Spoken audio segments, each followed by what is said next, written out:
현재 서울에 거주 중인 34살 여자입니다. 결혼한 지는 올해 3년 차예요. 원래 제 성격이 무슨 일이건 간에 제 이야기를 여기저기 다 이야기하고 다니는 성격은 아닌데 이번만큼은 꼭 이야기해야겠다 싶어 이렇게 사연까지 적어 보내게 되었습니다. 여기 올라오는 사연들 보면 언제나 문제는 시댁에서부터 시작을 하잖아요. 저 역시도 마찬가지였습니다. 처음에는 시부모님이 너무 쿨한 성격이라 생각할 정도였고 10월드는 저와는 거리가 먼 이야기라 생각했어요. 결혼 후에 시댁에 찾아뵐 일이 생기면 오히려 저희가 오는 걸 너무나도 귀찮아 하셨거든요. 괜히 저희 오면 집 청소도 해야 하고 식사 준비도 해야 하고 여간 번거로운 게 아니니 시간 있으면 그냥 둘이 어디라도 놀러나 가라는 식이셨지요. 그런데 알고 보니 그건 다 신우 때문이었습니다. 남편은 저보다 4살 연상이고 신우는 남편과 연년생이고요. 그런데 신우는 그 나이 먹도록 아직 결혼을 안 했습니다. 시부모님이 저희가 시댁에 방문하는 걸 불편해하던 이유는 식사 준비고 집 정리고 그런 건 다 핑계에 불과했어요. 그냥 저희가 다녀오면 신우가 잘 살고 있는 저희 모습 보고 열등감이라도 느끼는지 저희가 가고 나면 집에서 그렇게 난동을 부리며 발작을 했다고 하더라고요. 그렇다 보니 시부모님도 차라리 얼굴 좀 안 보고 그러는 게 편했기에 저희 보고 오지 말라고 했던 것이었습니다. 저는 여태까지 그걸 시부모님이 쿨한 성격이라 며느리 부담 갖지 하지 않게 하기 위해 그러시는 거라 믿어왔고요. 신우 성격 이상한 것도 시부모님은 물론 남편도 다 알고 있던 사실인데 팔은 안으로 굽는다는 그 말이 결국엔 다들 신우를 위해서 제가 희생하는 게 당연한 거라 생각하고 있었다는 거네요. 제 본가는 지방에 있습니다. 저는 대학부터 시작해서 남편과 결혼해서 서울로 올라오기 전까진 계속 지방에서 거주하고 있었어요. 남편은 제가 다니던 회사 거래처와 연결된 회사에 다니고 있었고 본사는 서울에 있었는데 파견근무차 저희 지역에서 1년 조금 넘게 거주를 했었거든요. 어떻게 인연이 다 연애를 시작하게 되었고 남편이 서울에 있는 본사로 복귀하면서 몇 달 정도 주말 연애를 이어가다가 청혼을 받게 돼서 결혼까지 하게 되었습니다. 저한테는 쉬운 결정이 아니었어요. 대학도 본가 근처에 있는 지역에서 나왔고 회사 또한 같은 지역으로 취직을 했기에 제가 서울에 어디 기들곳 하나 있던 게 아니었거든요. 졸업 후부터 쭉 다니던 회사이기도 했으니 경력이 끊어지는 부분도 아쉽긴 했습니다. 허나 당시 여러모로 오래 몸담은 회사에 이래저래 실망스러운 부분도 있고 해서 여러 가지 생각이 많던 차였거든요. 제가 아무리 회사에서 좋은 성과를 낸다고 해도 진급에 있어서는 남자 직원한테 양보를 해야 하는 그런 부분들부터 회사 역사상 여자가 대리 이상으로 진급한 일이 없다고 하는데 그런 부분에 어느 정도 한계를 느끼고 있던 차였어요. 거기에 나중에 제가 결혼하면 막연한 계획이긴 했지만 아이는 제 손으로 직접 키우고 싶은 욕심도 있었거든요. 그래서 고민 끝에 저는 남편을 따라 서울로 가기로 했습니다. 회사 사표 한 장 집어던지면 끝나는 거지만 삶의 터전을 바꾸는 거니 여러모로 정리해야 할 게 많았습니다. 지방이긴 하지만 그래도 제 명의로 아파트를 하나 보유하고 있었거든요. 제가 대학교를 다닐 때는 친정부모님 집에서 같이 살면서 통학을 했었어요. 그리고 졸업과 동시에 취직을 하게 되었으니 독립을 해보고 싶은 마음도 있었고 무엇보다 부모님 집에서 회사까지 출퇴근이 정말 불편하게 되어 있었거든요. 차를 사는 방법도 있긴 했는데 제가 말씀드렸다시피 회사가 이상한 부분에서 소위 말하는 꼰대 같은 모습이 좀 있었어요. 그래서 당시 신입 직원이었던 제가 차를 끌고 출근하는 건 상상도 못할 일이었습니다.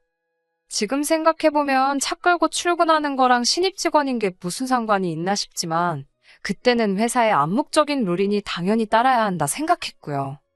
출퇴근으로만 몇 시간씩 시간을 버리게 되니 여러모로 부모님 집을 나와 독립을 하는 게 가장 좋겠다는 생각이 들었어요.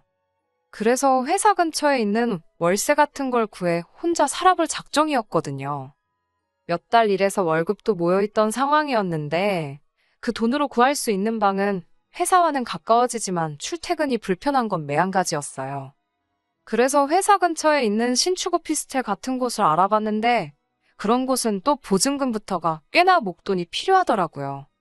월세는 월세대로 비싼 느낌이고 관리비는 관리비대로 이중으로 돈이 나가니 출퇴근 좀 편하게 하겠다고 돈을 버리는 느낌도 들었고요. 그렇게 고민하던 와중에 친정부모님께서 상황이 그러면 월세를 구하는 게 아니라 아예 자가로 집을 하나 구하는 게 어떻겠냐 하시더라고요.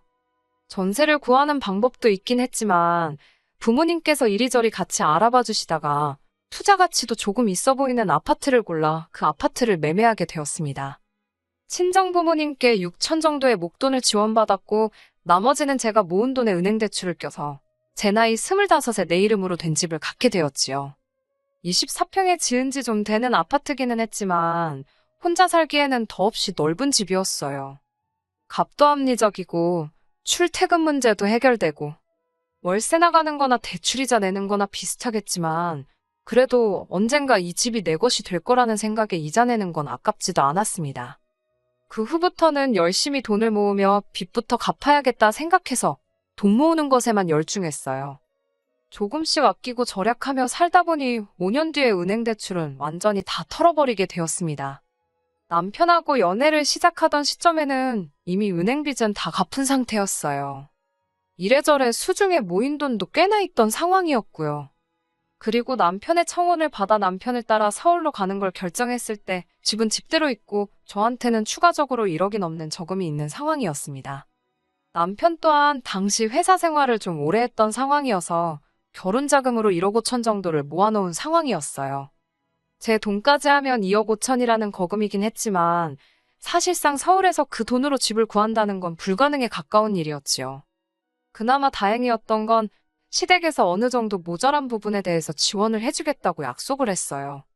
그래서 저희 돈과 시댁에서 지원해주는 돈을 합쳐 3억으로 전세를 구하고 나머지 돈으로 결혼비용 및 자동차, 그리고 혼수 등을 구입하게 되었습니다. 집을 정리할 계획이 있기는 했는데 제가 1억 2천에 들어갔던 집이 2억으로 시세가 올라 있었거든요. 거기에 더불어 제가 결혼할 때쯤에 막 지방에도 투기 열풍이 불던 때였어요. 돈 좀 있다는 사람들이 보따리로 돈을 들고 와서 아파트를 몇 개를 사가지고 갔다. 이 지역에 대규모로 재개발 단지가 들어온다 뜬구름 잡는 소문이지만 여러 가지 호재들이 많은 상황이었지요. 집을 정리해볼까 해서 찾아간 부동산에서 부동산 아저씨가 하는 말이 일단 쥐고만 있어도 4억 5억까지는 오르지 않겠냐고 일단 들고 있으라는 식으로 귀뜸도 해줄 정도였어요. 그래서 남편과는 상의 끝에 그 집은 정리하지 않고 일단 그대로 두고 있기로 했습니다. 원래는 제 집을 전세를 주거나 할 계획이었어요. 그 돈을 보태서 저는 신혼집을 전세가 아니라 자가로 들어가고 싶었거든요. 그런데 남편이 조금 부담스러워하기도 했어요. 아무래도 시댁에서 지원해주는 돈이랑 자기가 모아놓은 돈도 적은 금액이 아닌데 제 걸 다 합치면 여전지 제가 더 많은 돈을 가져오는 거나 마찬가지였으니까요. 그러던 와중에 친정부모님 집에 가니 집도 엄청 낡았고 오래돼서 불편해하시는 게 눈에 보였어요. 아파트 한 번도 살아보신 적도 없었기도 하고요. 거기에 따지고 보니 친정부모님이 돈을 안 도와주셨다면 저도 자가로 집을 소유하는 게 아니라 그냥 월세살이 하면서 살고 있었을 거 아니에요. 은행 대출이야 빌린 돈이니까 다 갚았지 부모님이 해주신 돈은 당연히 내 돈이라고 생각해서 갚지도 않고 입싹 닫고 있던 상황이었고요. 그 당시 6천이면 집값도 올랐지만 물가도 같이 따라 올랐잖아요. 그러니 물가 같은 것도 감안한다면 못해도 1억은 해드려야겠다 생각했어요. 그래서 어차피 다른 사람한테 전세를 줄 바에 부모님께 그 집에서 한동안 살고 계시라고 했어요. 집값이 2배 이상 오른다는 호재도 있고 일단 집은 쥐고 있을 텐데 다른 건 몰라도 제가 당장 부모님께 해드릴 수 있는 게 그것 말고는 없더라고요. 이러나 저러나 당장 제가 모은 돈은 신혼집 구하는데 다 들어가야 했으니 말이지요. 남편도 이 생각엔 찬성했어요.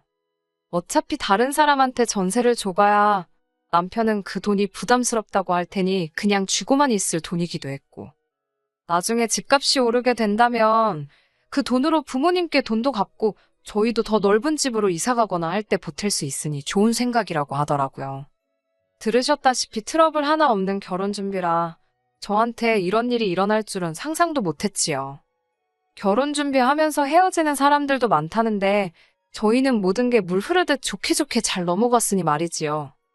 신우와 결혼 전에는 딱히 만날 일이 없었는데 축의금도 일부러 그런 건지 3만 원만 내고 가고 집들이 때도 빈손으로 와서는 뭐 가구가 싸구려 느낌이 나네 하면서 처음부터 실렌트를 내서 대충 신우가 저를 안 좋아한다는 건 눈치를 채고 있었어요.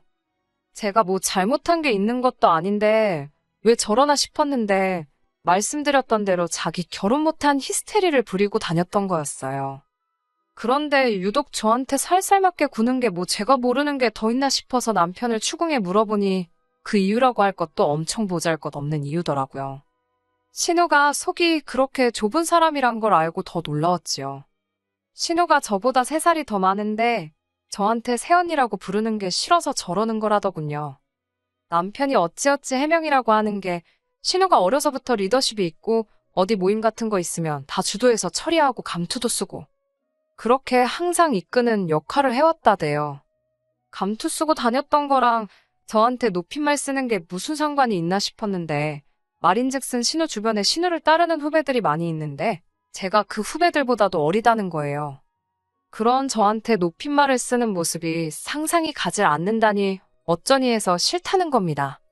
그렇다고 제가 신우한테 내가 손윗 사람이니까 받들어 모셔라 강요한 것도 아니고 신우한테 반말을 찍찍하고 그랬던 것도 아니에요. 어이가 없고 황당하기는 했지만 싫다는데 제가 뭐 어쩔 도리가 있었겠나요. 괜히 신우 마음 돌려보겠다고 아양을 부릴 것도 아니고 신우랑 가깝게 지낸다고 해서 저한테 득이 될 것도 없으니 그냥 거리 두고 살자고 했죠. 괜히 긁어 부스럼이라고 상황만 악화시킬 수도 있고 신우 덕분에 시댁과도 어느 정도 거리를 두고 살게 되었는데 따지고 보면 저한테는 나쁠 게 없는 상황이었으니까요. 남편도 시부모님도 나서서 이 상황을 나아지게 하려는 게 아니라 피해가자는 입장이었으니 그냥 그렇게 대면대면하게 지내기로 했었습니다.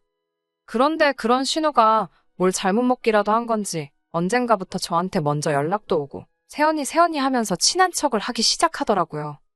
그게 싫다고 할 땐 언제고 저도 사회생활을 했으니 대충 짐작은 가더라고요. 보통 사람이 갑자기 변하면 그게 죽을 때가 다 돼서 그러는 거 아니면 저한테 뭐 얻어낼 게 있어서 그러는 거 아니겠어요? 제 생각대로였어요. 신우가 갑자기 죽을 때가 된 게 아니고 진짜 이유는 후자에 가까웠습니다. 신우가 그 나이 될 때까지 결혼을 못한 건 신우 성격 때문에 그런 거라고 생각했어요. 이상한 데서 자존심 세우고 자기 자신을 너무 고평가하는 그 인성이 문제였겠지요. 그런데 집신도 짝이 있다더니 그런 신우도 결혼을 전제로 만나는 사람이 생겼어요. 그리고 두 사람이 이야기가 잘 돼가고 있는 건지 결혼 이야기가 두 사람 사이에서 오가고 있다더라고요. 하지만 그때까지도 신우가 저한테 잘 보일 이유가 하나도 없다고 생각했거든요. 제 딴에는 신우가 결혼도 가까워졌으니 남자 쪽에 가정적인 여자임을 보여주고 싶어서 가족들과 잘 지내는 모습을 보여주고 싶어서 저러나 아니면 축의금으로 한돈 200만 원 정도 달라고 하려나 그 정도로만 생각을 하고 있었는데 제 예상을 아늑히 초월하는 부탁을 해오더군요. 신우가 계속해서 한 번 만나자고 자리를 만들려고 할 때부터 촉이 안 좋았어요. 아마도 신우가 저한테 뭔가 부탁을 한다면 그날 그 자리가 바로 그 부탁을 해오는 자리가 될 거라 생각했거든요. 신우가 정신을 차렸구나 생각하고 최대한 그런 쪽이 아니라고 생각하려고 했지만 역시나 안 좋은 예감은 틀리는 법이 없었네요. 집들이 때도 안 사온 휴지 선물 세트를 사들고 와서는 가족 좋은 게 별거 있겠냐며 너스레를 떨더라고요. 괜히 시간 끌지 말고 본론만 빠르게 말해줬으면 하는데 언제부터 저희가 그렇게 친하게 지냈다고 온갖 아는 척, 추억이 넘쳐나는 척을 하면서 온갖 아양을 다 떨더라고요. 없는 추억 억지로 짜내서 분위기를 띄우려다가 막상 이야깃거리가 다 떨어지니 그제서야 본론으로 넘어가는데 신우는 나 결혼하는데 다른 건 딱히 해줄 필요 없다는 말로 시작해서 말도 안 되는 부탁을 별것도 아닌 것처럼 말을 하더라고요. 우연의 일치라고 하면서 자기 결혼할 남자가 이번에 제 본가가 있는 쪽으로 내려가 장사를 시작할 계획이라고 하더군요. 그리고 제 명의로 그쪽에 아파트를 가지고 있다는 사실을 들었다면서 다른 건 아니고 그 집을 자기들이 사주겠다고 하더라고요. 인심 쓰듯이 사주겠다는 말이 어이가 없었습니다. 제가 그 집을 팔려고 내놓은 적도 없고 그 집에 다른 사람도 아니고 친정부모님이 살고 계시는데 제가 미쳤다고 그 집을 친정부모님 이사시키고 신우한테 팔겠어요? 신우가 저한테 그동안 잘했고 못했고를 떠나서 얼토당토않는 이야기였어요. 그래서 그 집에 부모님이 살고 계셔서 안 된다고 거절의 의사를 확실하게 말하려고 했습니다. 투자 가치가 있고 그런 이야기는 설명도 할 생각 없었고 그냥 안 된다고 말할 작정이었어요. 안 된다는 말을 꺼내려는데 신우는 이미 저한테 집을 사기로 한 것 마냥 제 말을 끊고는 더 어이없는 말을 하더군요. 결혼 후 몇 년 시간이 지나 시세도 이제 3억 초중반을 왔다 갔다 하고 있는 아파트를 대뜸 자기한테 1억 5천에 넘기라는 거예요. 세상에 애놀이를 해도 집값을 반 이상 깎아서 팔려고 하는 건 세상 어느 나라 개념인가 싶었습니다. 신우한테 그건 또 무슨 말도 안 되는 소리냐며 집을 팔 생각은 추호도 없었는데 1억 5천에 사겠다는 말을 들으니 더더욱이 팔 생각이 없다고 신우한테 집 이야기는 그만하라고 했어요. 시세에 곡절을 준다고 해도 팔 생각이 없으니 더는 물어볼 필요도 없다고요. 거절을 당하니 신우가 본 모습을 보이며 아주 입에 개거품을 물기 시작했습니다. 자기가 이렇게까지 숙이고 나왔는데 어떻게 고민도 안 해볼 수가 있냐고요. 신우한테 입장 바꿔서 한번 생각해보라고 했어요. 그냥 금매에 내놓아도 3억은 되는 집이고 친정부모님이 살고 계시는 집인데 신우라면 그 집을 반도 안 되는 값에 저한테 팔 수 있냐고요. 신우는 입에 개거품을 문 상태로 입장 바꿔서 생각해보라는 말 한번 잘 꺼냈다며 저보고도 자기 입장도 바꿔서 한번 생각해보라고 하더군요. 지 오빠가 결혼할 때 집에 있는 돈 다 가져가서 지금 이 사단이 난 거 아니겠냐는 거죠. 중소기업을 다니고 있긴 하지만 신우도 못해도 회사 생활 경력이 10년은 더 넘었을 텐데 모아놓은 돈 하나도 없다는 것도 이해가 가지 않았어요. 부모님이 도와주신 부분이고 집값이 오른 건 얻어 걸린 것도 있긴 하지만 저도 결혼할 때 1억 가지고 왔잖아요. 결혼할 때 시댁에서 지원해준 돈도 그래요. 그 돈이 결국 저희 신혼집 구하는 데 쓰이긴 했지만 시부모님이 그 돈을 저한테 주신 것도 아니잖아요. 그런데 그 돈을 들먹이면서 제가 그 돈을 받았으니 그 돈만큼 제 명의 아파트를 깎아서 자기한테 넘기라는 게 어느 나라 계산 방식인지 싶었습니다. 그런데 계속해서 신우는 저보고 그렇게 욕심부리면 말년이 험할 거라고 하면서 악담을 쏟아내더니 어디 한번 두고 보자는 식으로 으름장을 놓고 돌아갔어요.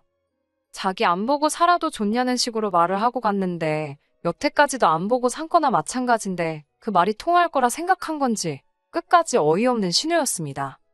어차피 신우한테 그 집을 넘길 생각도 없고 한바탕 하기는 했지만 거절의 의사를 확실히 밝혔으니 다 끝난 일이라고 생각했어요. 그런데 집에 돌아오니 남편이 그래도 어떻게든 신우를 도와주면 어떻겠냐고 하는 겁니다. 신우의 억지보다 남편의 반응이 더 충격적이었어요. 신우랑 한바탕 하고 있는데 옆에서 거들지도 않고 상황만 지켜보던 것도 마음에 안 들었는데 이제 와서 저런 반응을 보이니 여태까지 같이 살던 그 사람이 맞나 싶었습니다. 생각해보니 앞뒤가 안 맞는 게 너무 많았어요. 특히 제 집에 관해서는 결혼 전에 시댁에 오픈을 한 적이 없었어요. 내 재산이긴 하지만 그거 가만두고 친정부모님께 드리고 왔다는 식으로 받아들일까봐 싶어 숨기고 있던 사실이었거든요. 그런데 시부모님도 아니고 신우가 그 집에 대해서 알고 있다니 남편을 추궁하니 자기가 말했다 하더군요. 이번 기회 아니면 신우 씨 집은 다 간 거 아니겠냐. 성질 더러운 신우 등살에 힘들어하는 부모님 생각하니 그것도 딱하고 신우도 그 집을 싸게 얻으면 상대 쪽에도 면도 살지 않겠냐면서. 저보고 다른 사람도 아니고 가족 일인데 저만 조금 희생하면 모두가 편해지는 거 아니겠냐대요. 만에 하나 신우한테 그 집을 넘긴다고 한들 친정부모님이 살고 계신데 그건 어떻게 할 거냐 따졌지요. 그러니 남편이 두 분이야 원래 오래된 집에서 잘 살고 계시지 않았느냐 하면서 적당한 월세 구해드리면 되지 않냐더라고요. 그 말이 끝나기가 무섭게 저도 모르게 남편 뺨싸다기를 한 대에 올려붙여버렸어요. 그 뒤로는 남편하고 말도 한마디 하지 않고 냉전 중이에요. 이 와중에도 생각 바뀌었냐며 저를 떠보는 신우 연락이 저를 더 열받게 만드네요. 파리 안으로 굽는다는 말이 딱 이 상황이네요.